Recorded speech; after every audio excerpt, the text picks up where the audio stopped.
Hey, what's up, Gerald? How you doing? Hey, I got the other guy on the line ordering the stuff. Okay. That EGR, you need to hold on. Let me combine y'all, merge it together. Hold on. Okay, sounds good.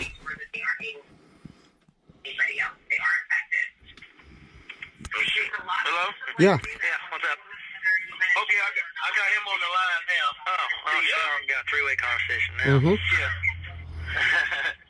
Okay, the EGR, you need the, what did you ask if you needed the valve or the something that you were saying?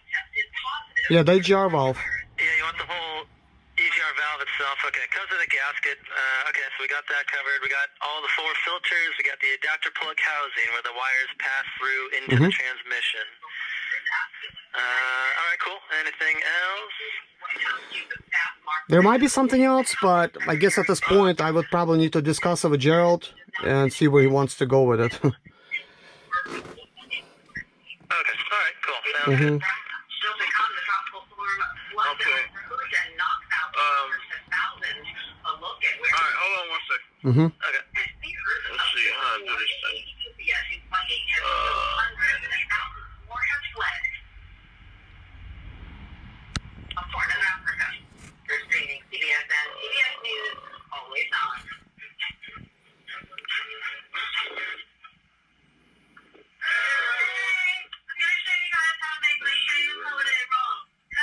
Trying to figure out how to do this thing. What are you trying to figure out? But anyways, Gerald, I want to be pretty quick. You could call me back for anything else. But I found, a couple more issues with your van. One of the issues is, I think you got chewed up wiring somewhere. You're having a bad ground to a lot of components that are necessary for the operation of this vehicle. So that is one other problem that you're dealing with here. There's a bad ground, and it's a bad ground to a lot of different components where it's going. And I believe you had a mouse situation here from a previous owner. So there's a good chance that the ground cable or some of the wirings that was responsible for the signal to get there got chewed up. And there's also some sensors, they're defective, but I got the pictures of those, so you'll probably need to get some of those sensors. Which sensors are they? I can't really remember them on top of my head, but I've got pictures of them. I've taken the screenshot of my iCarsoft. I went into a little bit of a deeper dive today with trying to see what else it's going to give me. And I've gotten a little bit more codes, and then I would basically delete them a bunch of times. And they keep coming back. And without the engine being on, they just keep coming back. And that is not normal. If, that is not normal if the wire is fine, because when you delete the codes, you'll delete them for maybe like a few minutes until the next test drive, then the codes come back. Well, in this case, it deletes them, they're gone, like you cannot even see them on a dash, the check engine light disappears, yet you still have 7 codes, not 6 like we've been getting yesterday, because this is just a little bit deeper scan, because I'm using the Sprinter actual scan. So as soon as you delete them, they come back, and the codes, they do have a lot of names where it does say it's a bad ground. So obviously those components, they're not going to function because there's no ground to them. So they're not going to be functioning. And then some of them, it says plainly defective. So I do believe you're going to need a wiring harness for this engine. I do have 2012 wiring harness, which would work for it, that I could actually sell you that one if you want, but you could order yourself a new one if you want. It's up to you.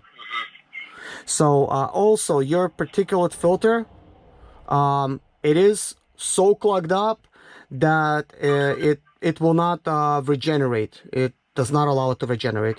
So I do think that there is a good chance that, not a good chance, but there's a chance that we could clean it and it's going to work. And I'm going to try to force regenerate it with the Star Diagnostic system. If that works, then, great, for it to work. If not, then you could decide what you want to do from there. Either replace it or straight pipe it, however you want it. If that's going to work for this vehicle, which I don't know if it will, because this is a newer type of year. And I believe this is for a fact that your intake sewer valves, they are stuck because I got the complete definitions this time. It's telling me that, you know, basically they're getting stuck and stuff. Like they're getting stuck and closed and open, and they're probably due to the fact there's a lot of soot back there. And also I believe your throttle, which is sits kind of like in front of the engine, I think that has an issue too, where like it probably doesn't open properly and shuts down. I do have another throttle here. We could test that.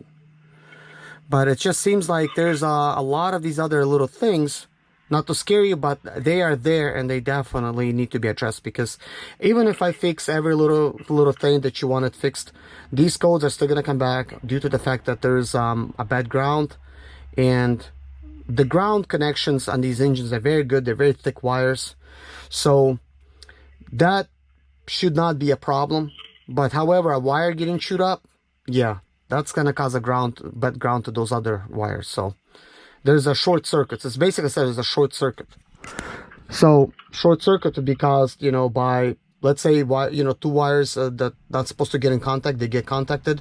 So that's why there's a short circuit. So I'm getting short circuit, I'm getting no ground, and I'm getting some defective sensors as well.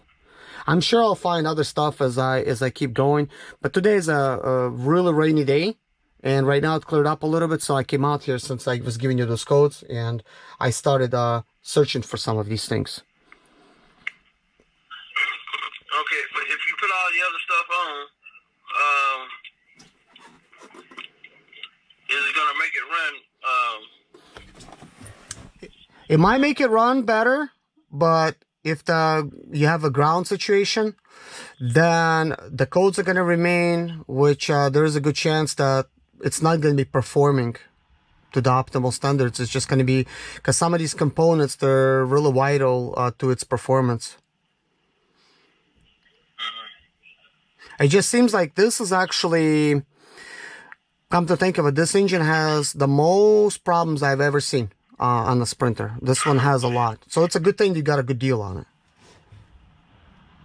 Yeah.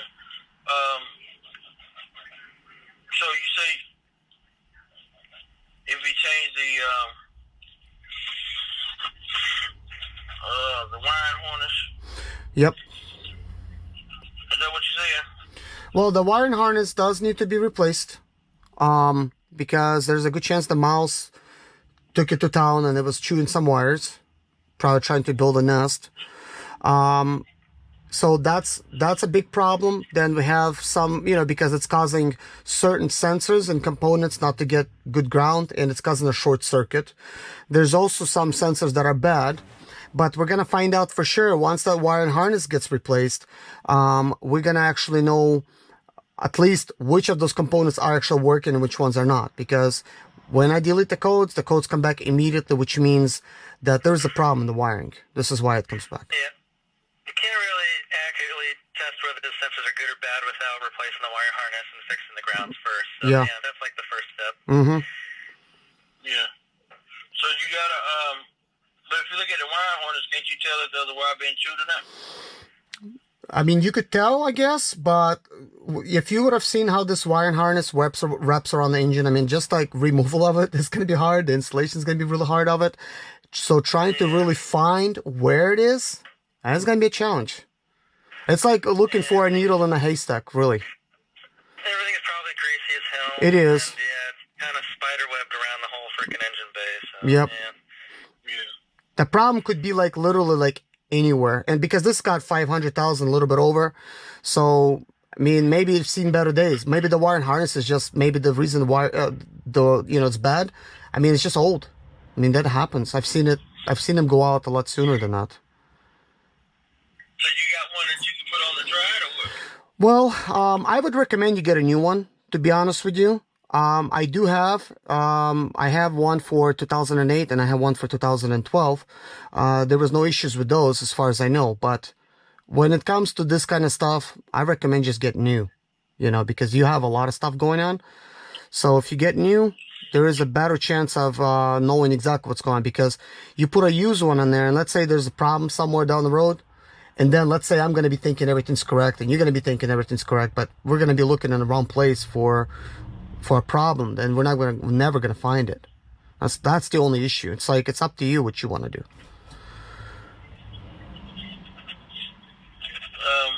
I think new one is definitely the way to go.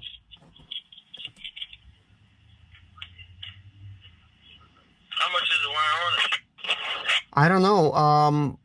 I don't know how much are they. I've sold them before for like $500 for each on eBay. And they sell pretty quick. I haven't got it listed yet, but people buy them. Yeah, they're about, genuine Mercedes is selling for about $589, so. Okay, so not much more.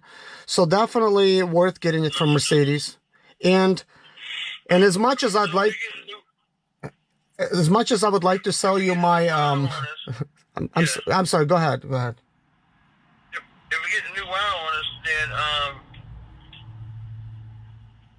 then you said that's going to solve the problem. You still got to buy That is not guaranteed, because the problem could be anywhere, but the problem right now that we're having, it's not even communicating to really even tell you anything. It just basically remains. So with a bad wiring harness, you could be having all kinds of issues. It's just not going to be performing. It's really, really crucial to have a good wiring harness. I mean, it controls everything, the whole systems. And a bad wiring harness will definitely throw everything off. I mean, somebody might have a bad wiring harness. If they never replace it, they'll never solve an issue on their motor. I've seen those like that. Never, like nobody ever is able to find it because it is a bad wiring harness. But He may have it because he put that little bottle up there. Remember that little bottle I showed you? Yeah. He put it up there for life. So that's shoot up. You got to shoot up hood, the topper. So like you could definitely tell it was using it to build a nest. So I'm sure the nest was removed, but it might have chewed on the wires to build a nest as well. And, it's going to be a mess.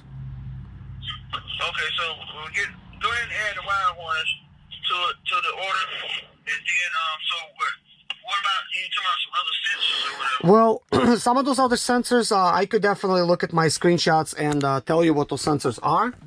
I could definitely do that. But before I get into that, your other problem is with the swirl valves, okay? Even though I would like to sell you my swirl valves, like with, the intake manifold, I recommend new, because let's say I install that one that's mine, even though I sold it to you. And if it's wrong, let's say it's bad, okay? And I'm not saying that it is. Then it means I'm not really even gonna know if that worked or not, to be honest. It's like you install it, then it's gonna be like double work to try to, have to replace it, So it's like, I said the swirl valves on yours is really bad on your intake manifold. So it would be good idea to get brand new intake manifolds. Like there's two of them that goes on each side. They get controlled, because even the one I have, it's got mileage on it. I don't know how good it is. So if I would have to recommend this for somebody, I would recommend against it. Even though I would like to make money selling it, sure, but I would not recommend you install a used part when